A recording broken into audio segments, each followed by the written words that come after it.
Alright, this patch was created for my good friend Claus, Mr. Wein Glas. Hi Claus.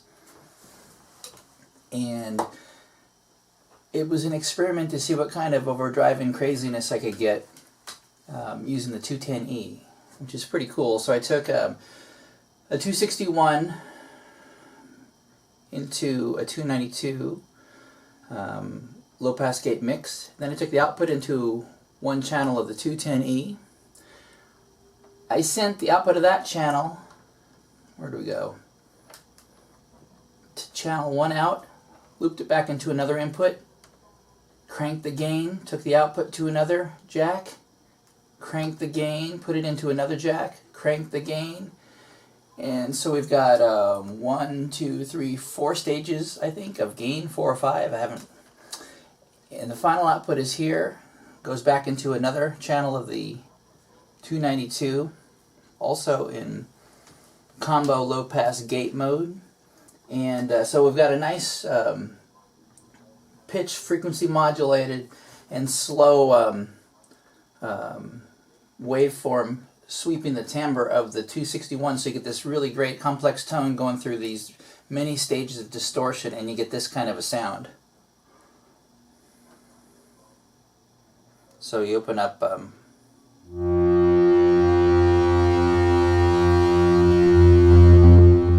you can see the first stage goes through this channel here, and the final stage, or the final output of the 210, comes here. So if you crank the final stage in this one, you get this tone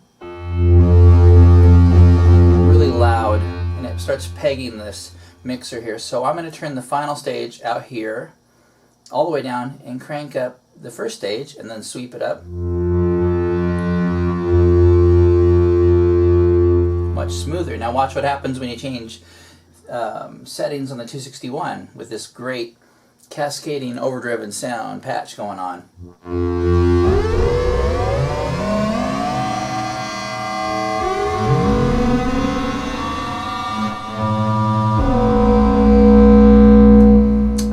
Forgot to tell you that the output of this final 292 is actually going into a dual bandpass filter, just to make it more interesting and pick out certain frequencies.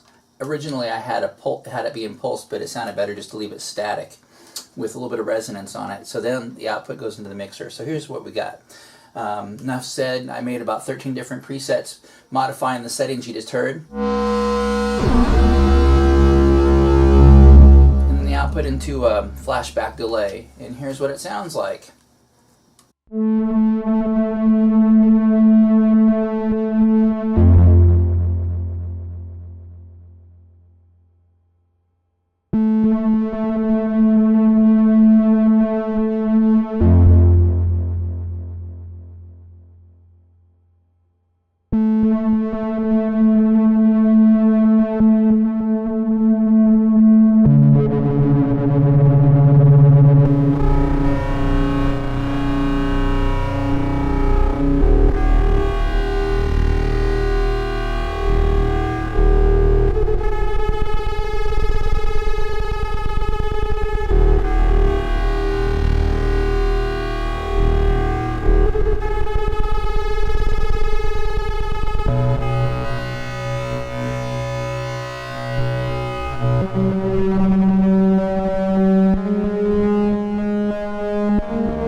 So some great 210e overdriving excitement.